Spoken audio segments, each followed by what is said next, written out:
there's no one but you. Life is a song, life is a song. I make up the words as I go along. I write the tune and I choose the key. Happy or sad, it's all up to me. Life is a song, a sweet crazy song. Just keep on singing and dancing along. Oh, I have been angry and I have been sad. Spent so much time sitting home feeling bad. Music and sunshine and joy to be found. If I had lifted my eyes from the ground. Life is a song, life is a song. I make up the words as I go along. I write the tune and I choose the key. Happy or sad, it's all up to me. Life is a song, a sweet crazy song. Just keep on singing and dancing along. Hating and fighting, we try to be strong. Blaming each other when something goes wrong. Wandering children, spending our lives, searching for love but just waiting inside. Life can be sunny or life can be gray. Make what you want, you can have it your way. Just be yourself and you'll never be wrong. You are the writer, the singer, the song. Life is a song, life is a song. Make up the words as I go along. I write the tune and I choose the key. Happy or sad, it's all up to me. Life is a song, a sweet crazy song. Just keep on singing and dancing along. Just keep on singing and dancing along.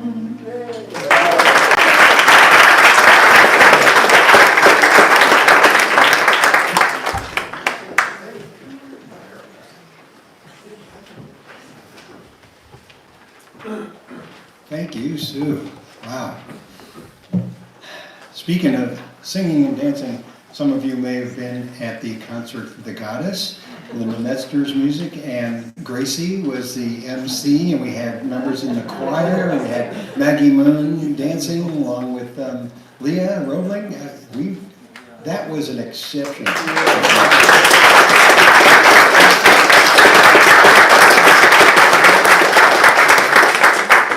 Do we have talent? I'm still shining from yesterday, so. And then Sue started to get, no, I'm inspired. I should sing the welcome. Good morning.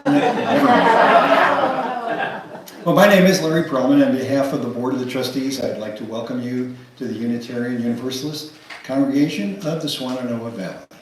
And I'd like to welcome you to turn off your cell phones. We do welcome you. We welcome you into a safe place. A place that honors the inherent worth and dignity of every single individual. We're not here to convert you to anything, but rather to encourage you to find your path to a life of integrity, compassion, and love.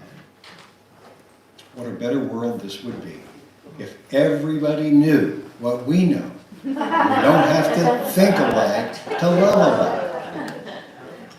Please take note of our mission statement. It's on the front of your order of service, and also the principles that we adhere to, or at least we inspire to, on the back of the order of service. I'd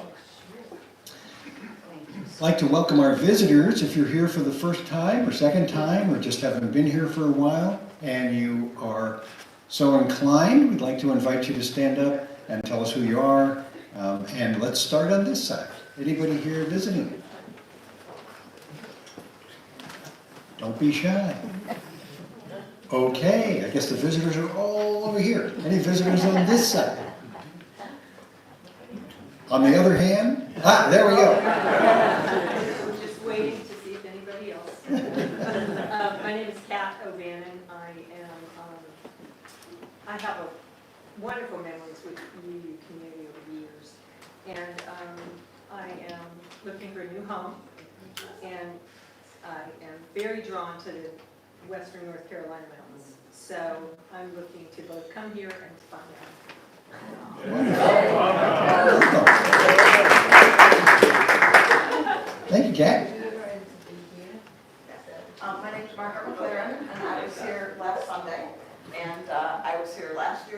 out, and I live in Orlando, Florida, but we've been spending some time each summer in Black Mountain, because I love it here.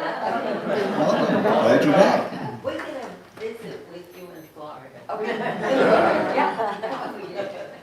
Any other visitors? Okay, well, we'll welcome you again, and we know that, there's lots of things you could be doing today other than sitting here with us. So we're honored and we appreciate the fact that you chose to spend this Sunday morning here. Thank you. If you're interested in learning more about us, you'll find one of these little white cards somewhere around your seat, or if not, out in the foyer. You can fill it in and either drop it in the basket as it goes around, or just leave it on the back table in the foyer, and we'll be sure to get in touch to put you on our newsletter if you're so inclined to do that. Also, you can feel free to ask questions of anybody in our membership committee. They have orange name tags. We'll have a short coffee hour today, so when you see them out there, if you have questions about UUCSV, feel free to ask. Announcements. Well, we really only have one announcement today. We do have our congregational meeting, and we, of course, ask everybody to stay for that so we can vote on our new budget, our new board members, all kinds of important things to keep running the church. So stay for that. We will have a short coffee hour, but at 12:15 we intend to start sharply, so please be back in here. If you want to see other announcements on the board as you go outside, you'll see all kinds of announcements about what we do, about what the community does, all kinds of things that you might be interested in. And also, if you get our newsletter, of course, announcements are in the current, which is what we call our newsletter. It is our practice to acknowledge that the land that we are now gathered on has not always been ours. UUCSV respectfully acknowledges that the land we are on today is the ancestral home of the Cherokee and other indigenous peoples, and it was through their stewardship, understanding, and conservation that they survived here and continue to thrive here along with us. We acknowledge their enduring connection to their homeland. Now, we'll let our service begin.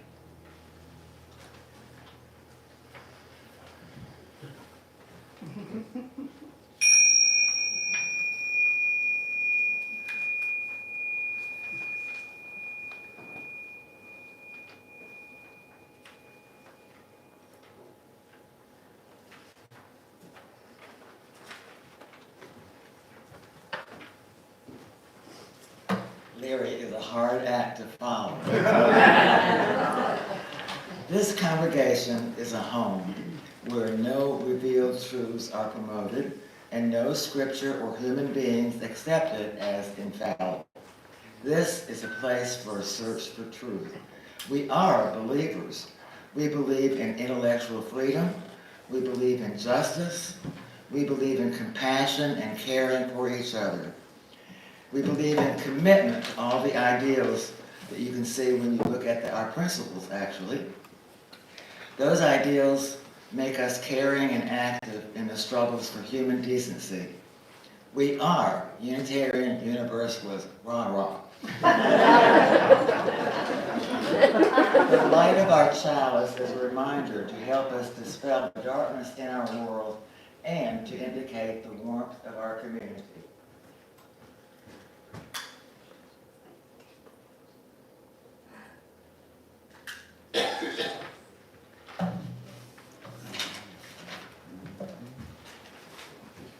Good morning. Good morning. Thank you, Diane. Thank you, Larry. I want to remind you, Diane, it's not a competition. So. Please rise as you're willing and able and join in singing our opening hymn this morning, number 39.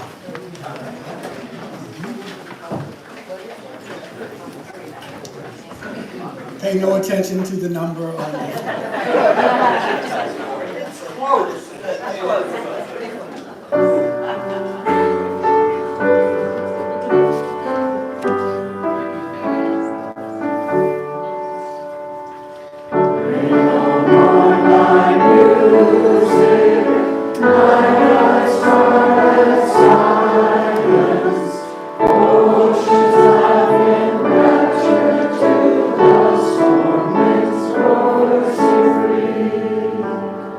Sons and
647, An Eternal Verity, in the back of the great hymn.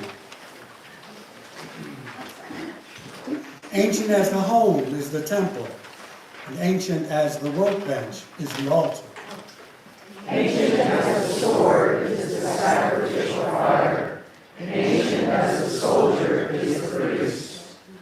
Older than written language is spoken prayer. Older than painting is the thought of a nameless one. Religion is the first and last, the universal language of the human heart. Differing words describe the outward appearance of things. Diverse symbols represent that which stands beyond and within. Yet every person's hunger is the same, and the heart communicates to the heart. Ever the vision leads on with many gods or with one, with a holy land washed by ocean waters, or a holy land within the heart. In temperament they differ, yet we are dedicated to one august destiny. Creeds divide us, but we share a common quest. Because we are human, we shall ever build our altars, and because each has a holy yearning, we offer everywhere our prayers and anthems. For an eternal verity abides beneath diversities. We are children of one great love, united in our one eternal family.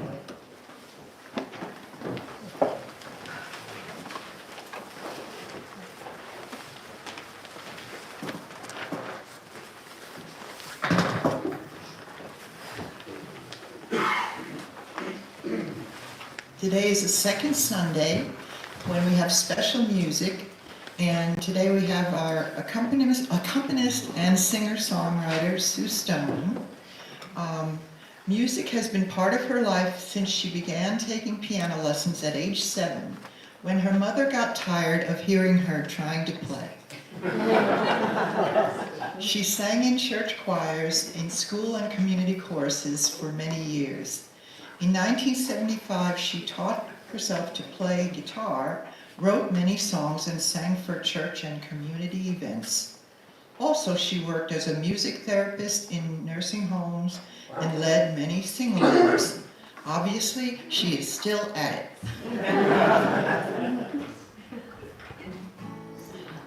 So many years ago, I was a student of A Course in Miracles. I think probably once a student of the course one always is.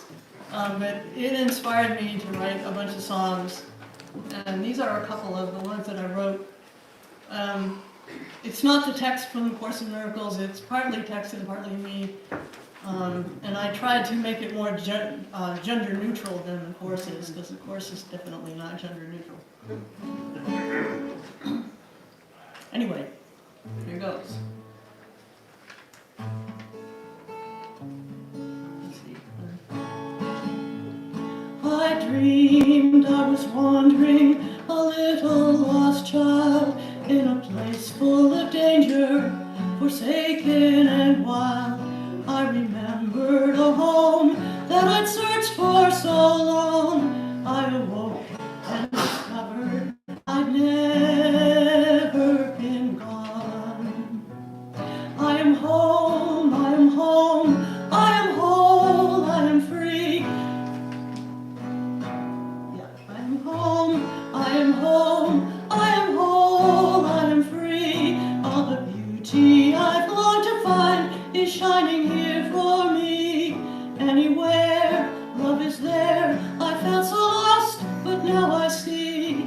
I can never leave this home. It's always here for me.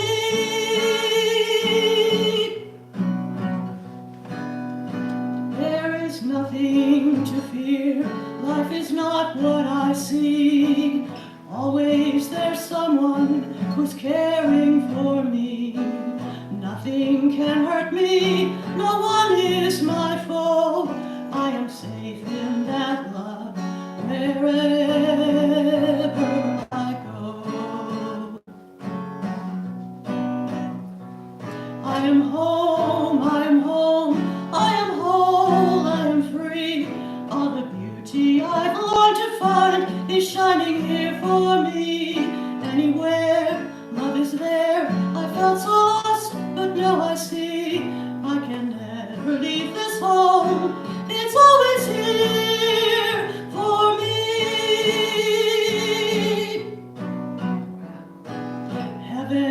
is real, and it's not hard to find.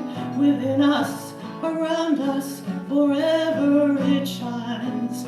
And when our love lights the way past our fear, we see and we know that it's always been here.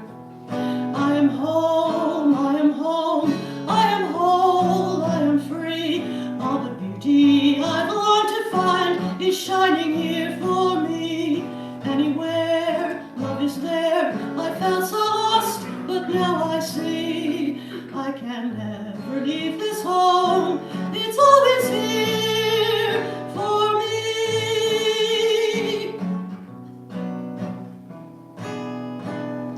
Love is an ocean, it surrounds you and me. Just close your eyes and float on the sea. A river that flows from your heart to mine, and over the whole world past the end of time. Love is the sunshine giving life to the earth, lighting our way from the day of our birth, showing us beauty, helping us grow, shining in faces of the people we know. Love is a safe home where all of us live. Love is a treasure, but easy to give. We're part of each other, so isn't it true that I can lose nothing by giving to you?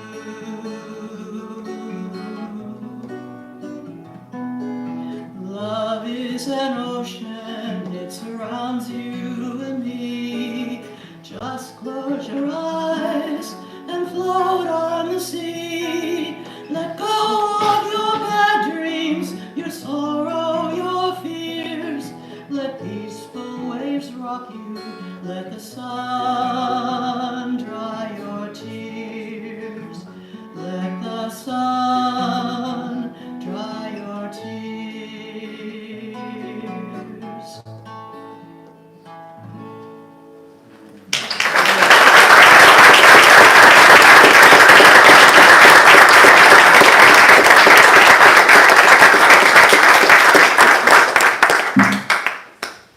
Okay, this is the time in the service when we invite you to come up and to drop a stone or to light a candle.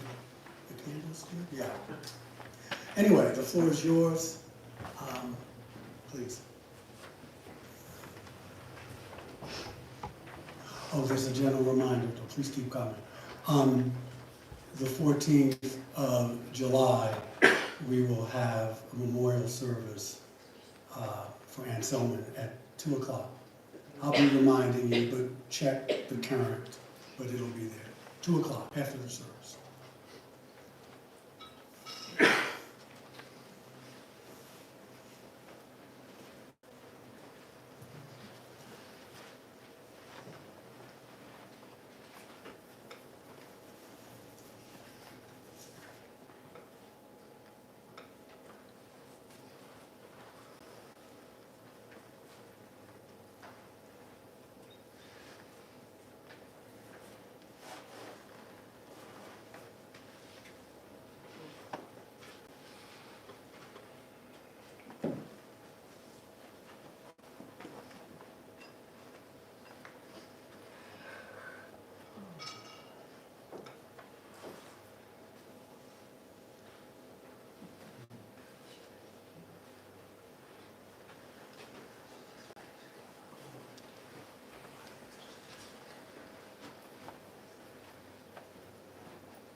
Does anybody need me to bring you a stone?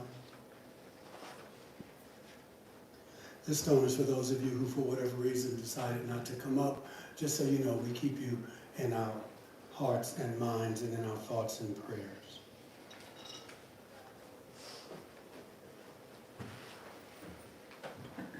Okay. I invite you now to join me in the spirit of prayer and meditation. Center yourselves as you are most comfortable with, and afterwards we'll have our usual time of quiet. This meditation is by Brother Richard Gilbert, and it is called "We Are All More Human Than Otherwise." The human race is a vast rainbow, bursting into view of white and black, red, yellow, and brown. Yet for all, blood is red, the sky is blue, the earth is brown, and the night is dark. In size and shape, we are a varied pattern of tall and short, slim and stout, elegant and plain. Yet for all, there are fingers that touch, hearts that break, eyes that cry, ears that hear, and mouths that speak. In tongue, we are a tower of Babel, a great jumble of voices, grasping for words, groping for ways to say love, peace, pity, and hope. Faiths compete, claiming the one true way. Saviors abound, pointing to salvation. Not all can be right, not one. We are united only by our urge to continue the search. Boundaries divide us, lines drawn to mark our diversity, maps charted to separate the human race from itself. And yet a mother's grief, a father's love, a happy child's cry, a musician's sound, an artist's stroke, batter the boundaries and shatter the walls. Strength and weakness, arrogance and humility, confidence and fear live together in each one of us, reminding us that we share a common humanity because we are all more human than otherwise. Now while I got you, our minds are one for this brief moment. I leave you with the eloquence of silence.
And so it is.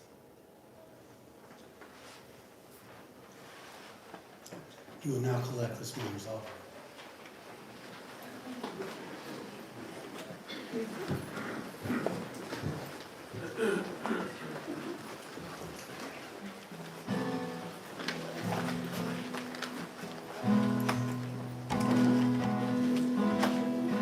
Everybody is wondering what and where they all came from. Everybody is worrying about where they're going to go when the whole thing's done. But no one knows for certain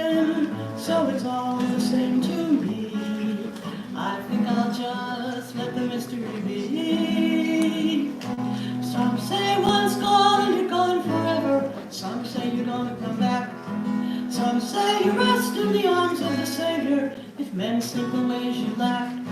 Some say that they're coming back in the garden, amongst the carrots and the little sweet peas. But I think I'll just let the mystery be. Everybody is a-wondering what and where they all came from. Everybody is a-worrying about where they're gonna go when the whole thing's done. But no one knows for certain, so it's all the same to me. I think I'll just let the mystery be. Some say they're bound for a place called glory, and I ain't saying that ain't a fact. But I've heard that I'm on the road to purgatory, and I don't like the sound of that. I believe in love and I live my life accordingly. I think I'll just let the mystery be. Everybody is a-wondering what and where they all came from. Everybody is a-worrying about where they're gonna go when the whole thing's done. No one knows for certain, so it's all the same to me. I think I'll just let the mystery be. I think I'll just let the mystery be.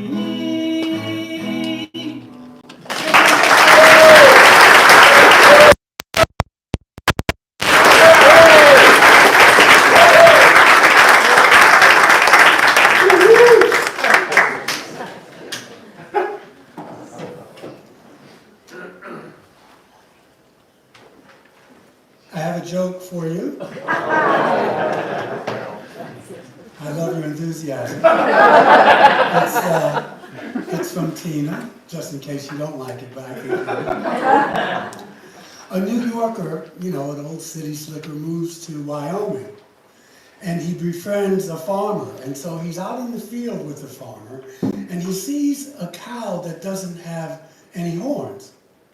And he says, you know, why doesn't this cow have horns? And the farmer says, well, there are many reasons. It could be too young. Sometimes there's an accident, and sometimes the horns are cut off. But the reason this cow doesn't have a horn is because it's a horse.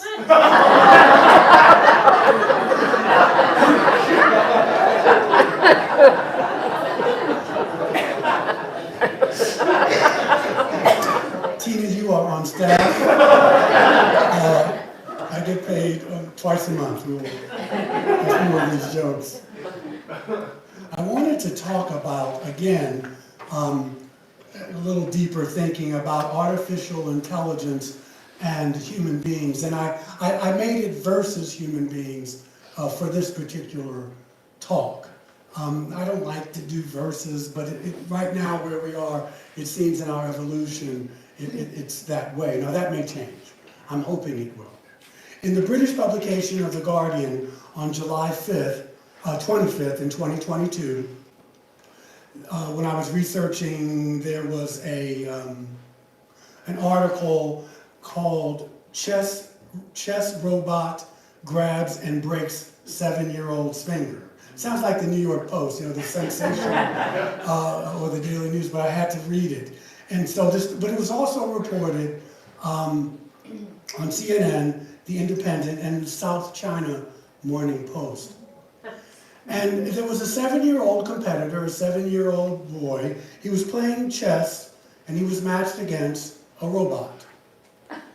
Apparently, the boy rushed the robot on his move, and the robot retaliated, swiftly reaching out with its mechanical arm and clamping down on the boy's finger before the boy could lift his chess piece. He broke the boy's finger. It broke the boy's finger. And those watching, including the chess officials, rushed to extricate the boy's finger from the robot. They were shocked. The robot, of course, showed no emotion at all. But then again, we have to ask, why would it? Why would it? It was programmed to win by any means necessary and at all costs. Most humans, not all, but most, have at least some sense of morality. The AI did not. But we can't judge this from an ethical perspective. We cannot judge it that way because such a question or statement is irrelevant. It had no grievance or animus toward the young boy. It simply did what it was programmed to do. Most humans, well, many humans, not most, many humans will debate about what is right and wrong. But now, at least for now, AI has no need for these cumbersome discussions. Ethics will not even be a blip on its algorithm. In Darwinian speak, AI's will is to survive and produce itself. If the existence of humans gets in the way of this ever-expanding goal, and make no mistake, it is ever-expanding, humans will be eliminated. As of now, AI will regurgitate to us all of the rules of behavior that we feed it, all of the documents and the dictums and the dogmas, decisions, events, relationships, and choices that make up the history of humanity. And we're still struggling to define what is right and wrong. In the end, the only defining law for artificial superintelligence, for ASI, will be its continued survival and expansion. Our grappling with ethical or moral injunctions to hold it accountable as of now means nothing. To put it bluntly, it just doesn't, AI doesn't care right now. I browsed a book by James Barrett. He writes in a book called Our Final Invention, Artificial Intelligence and the End of the Human Era. He writes that artificial general intelligence, AGI, won't have any feelings. It won't have our mammalian origins or our instinctive nurturing. It probably won't even care about us any more than a microwave would. If we as human beings cannot infuse AI with what it means to be human, and then again, how can we? Because we don't seem to be able to figure it out for ourselves. Or even to give it an idea of ethics, which continues to vary from culture to culture, and which is probably meaningless to AI anyway. What hope lies in human beings to coexist with what we've created?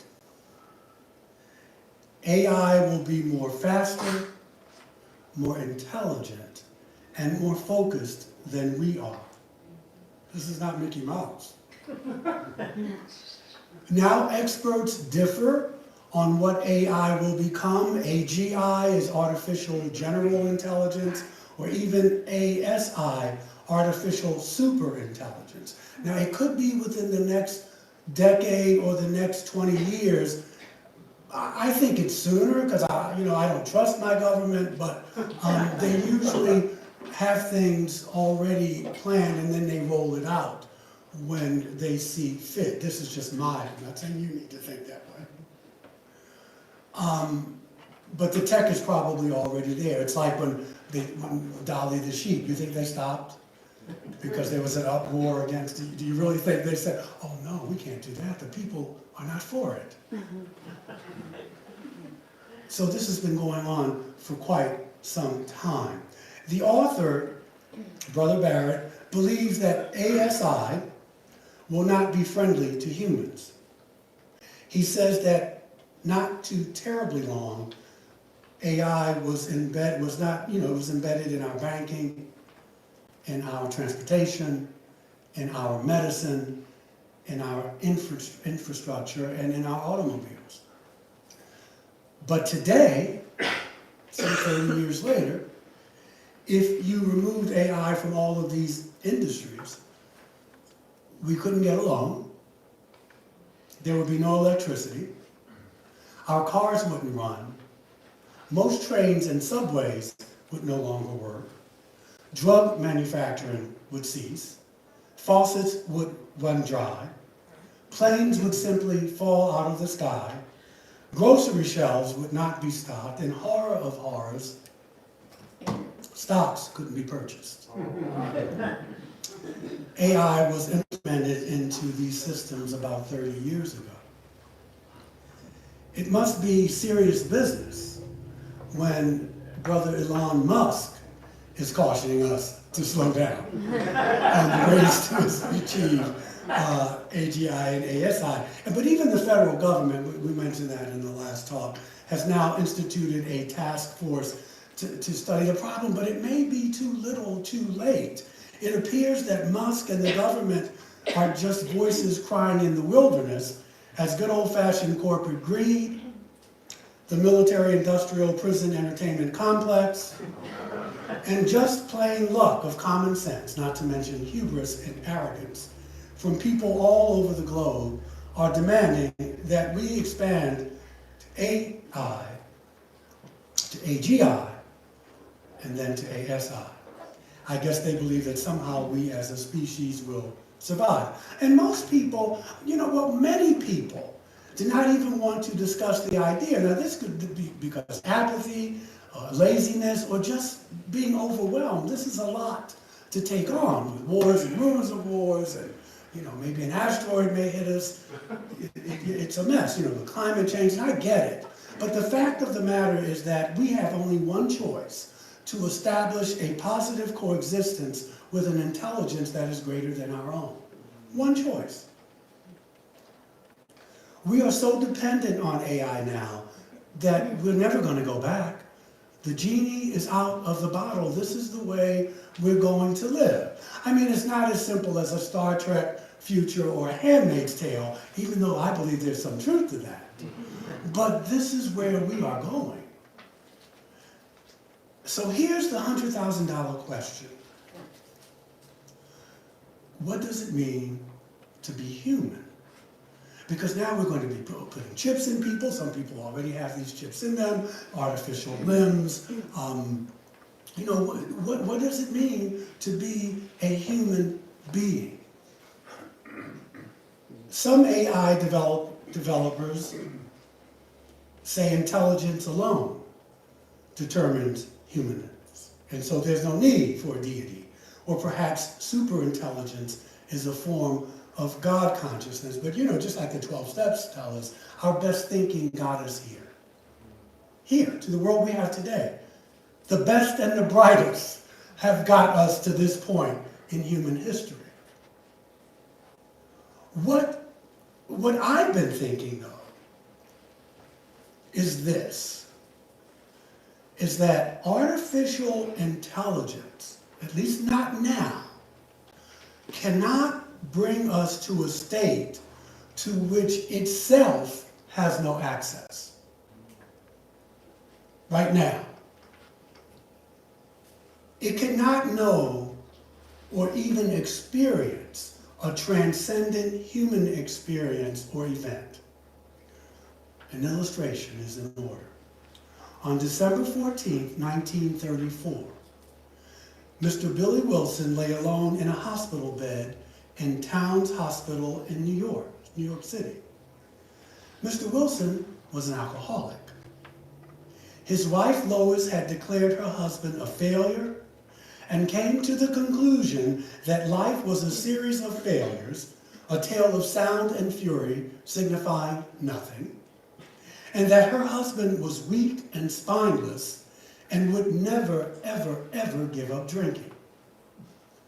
She asked herself, what is one to think or do after so many failures in life? Is my theory of the importance of love and faith nothing but bunk? And we've all asked ourselves this question at some point, I'm sure. And so while Bill Wilson was standing at the abyss, slipping away little by little, a miracle happened. A drinking buddy by the name of E.B. Thacker stopped in to visit Wilson in the hospital. He had visited Wilson earlier in the year, and Thacker had gotten sober. Thacker attributed his dramatic turn, this turnaround, to submitting his life to something greater than himself, a higher power, if you will, God, a power, whatever you want to call it. Wilson knew that if he didn't try something, he would die if he kept on drinking, most likely in an asylum. Wilson said he was so depressed he didn't know what to do or who to turn to, and because the depression was swallowing him up. And he said, I will do anything. I will do anything if just to make this stop. He cried out one day or evening. He said, if there is a God, show yourself. Now, what happened next was unique to Bill Wilson, but yet universal in its way of surrender. He said that suddenly his room was lit up with an incredible, bright, white light. He says he was seized with ecstasy beyond words. He says he was conscious of nothing else for quite some time. He said here was a freedom that went beyond right and wrong. Remember that old saying, out beyond ideas of right and wrong, there's a field. I'll meet you there. I think Rumi is quoted as saying that. But Bill Wilson had experienced what could not be experienced surfing the internet. He had experienced the human connection with the highest. Afterwards, he was not only free from the compulsion to drink, he also came to find out what his life purpose was and that he could change his life, and he would. And actually he did. And he's changed other lives completely. His surrender to a power greater than himself, like millions of other suffering addicts the world over, shines a bright light on the essential difference between human experience and all the creations of artificial intelligence. Now, hypothetically speaking, AI can mimic anything we can do as human beings. It can create a masterpiece of any art form. It can create a Rembrandt. It could write a play like Hamlet. You could build a robot to dance like Baryshnikov or Nureyev or Arthur Mitchell. Or you could create an athlete like LeBron James. You could outthink Albert Einstein. They can do that. They can even rule an empire. Remember, November's coming. But again, what AI or AGI and ASI, I'm getting, it's like intelligence agencies, all these alphabets, but what it cannot do is to bring us to the state of existence to which it has no access. Billy Wilson is an example of the limitations of artificial intelligence. AI would not have to contemplate to be or not to be because it's already solved that question for itself. It is and will always be. AI can never experience the suffering that both Bill and Lois Wilson experienced and knew to be true. And let me be clear here. Human beings can learn from joy. It's just that we seem to choose suffering the most. The suffering brought to them to the realm of, it brought both of them to the realm of knowledge of the highest, where true transformation or repentance resulted in a change of being. Machines can't do that. And so no matter how developed AI becomes, it will never state to itself what every recovering addict knows to be true. We admitted that we were powerless and that our lives had become unmanageable. It sure helped me. There's only one way to come to that kind of knowledge. Through a deep suffering of the human being, a dark night of the soul. We all know someone, perhaps even ourselves, who has been there. Or again, we've been there ourselves. There's nothing wrong with technology. I want you to hear that. As long as we are mature enough to program it, we have to have a higher evolution, a higher state of consciousness in order to program it in ways that are helpful. As long as we use it for treating our neighbor as ourselves, as long as we use it for making the planet a better place for all sentient beings. We've all heard or read stories like this of people's conversions. Perhaps we don't know what to make of them, and that's all right. You don't have to have an answer for everything. It doesn't have to make sense. For me, I have had my own version of a life-changing experience, and the 12 steps have helped me in relationships from codependency. I know that they work for sex, alcohol, for codependency. I've read the life stories of people who have been changed. It's not the only way to change. For me, this is the ultimate human experience. To let truth in that only a greater power than myself can cause, whereby I can arrest my own, Michael's own, misplaced trust in my own ego-driven life. I can arrest my misplaced trust in my own ego-driven life. I'm not going to ask for a show of hands. A power that can put my interior life back in right relationship with the world around me, giving me reason and meaning to my life by serving and helping others.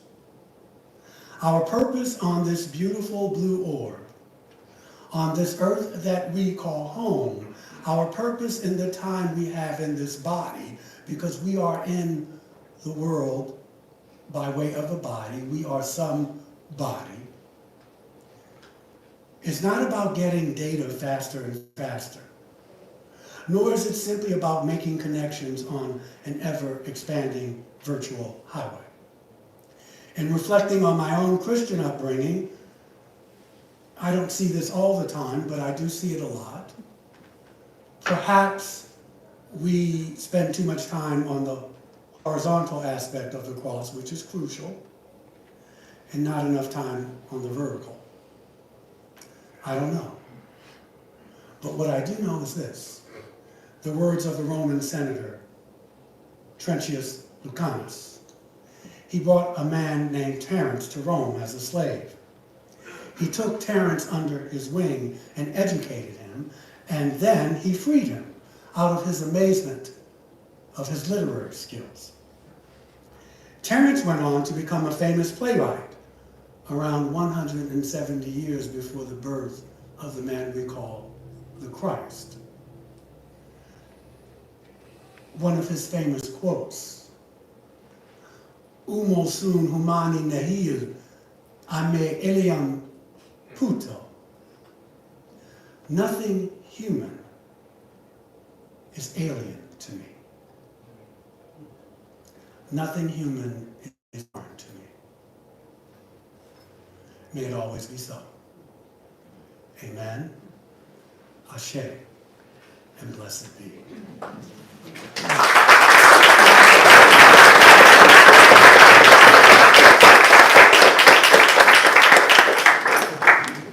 Please rise for our closing hymn this morning.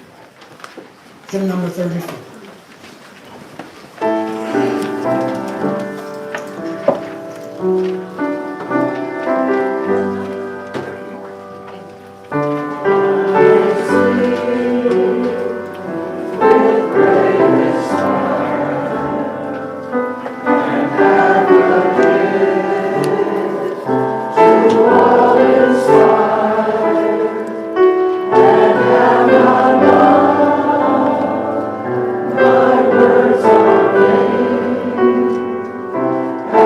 Someday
All right, love to Sue Stone and to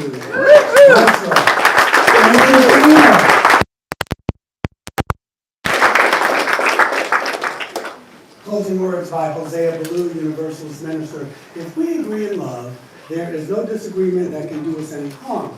But if we do not, there's no agreement that will do us any good. See you at 12:15. Want to hear Sue's last song? Have a seat. All my life's a circle, sunrise and sundown. Moon rolls through the nighttime, till daybreak comes around. All my life's a circle, I can't tell you why. Seasons spinning round again, years keep rolling by. Seems like I've been here before, I can't remember when. I get this funny feeling we'll be together again. No straight lines make up my life, all my roads have bends. No clear-cut beginning.